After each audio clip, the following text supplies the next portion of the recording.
Opozita LSDM dhe partia në pushtet VMRO DPMN shkëmbejnë akuza për integrimet evropiane, reforma dhe sjellje e liderëve politik.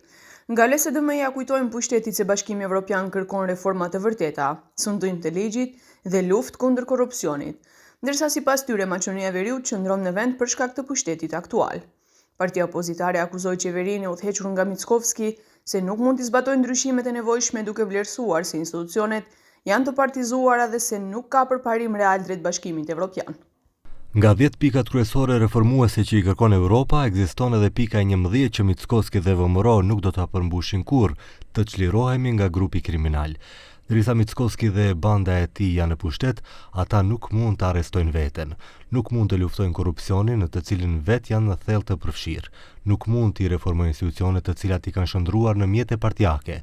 Çdo gjë tjetër janë pralla të Christian Andersen Mickovskit. Qytetarët duhet ta kuptojnë këtë. Evropa nuk mund të pranojë një organizatë kriminale në anëtarësinë e saj, shkruhet në komunikatën e socialdemokratëve. Nga ana tjetër, VMRO DPMN ka drejtuar kritika ndaj liderit të LSDM-s Venko Filipçe, duke akuzuar për, siç thon ata, turizëm politik, jo konsekuencë dhe agent të rreme pro-evropiane. LSD dhe Venko Filipçe vetë ngjisin vetes etiketën opsion pro-europian, ndërsa miqtë e tyre më të mirë janë Onyshenko, Borçe Markovski dhe Miodrag Davidović Daka, biznismen pro-rus.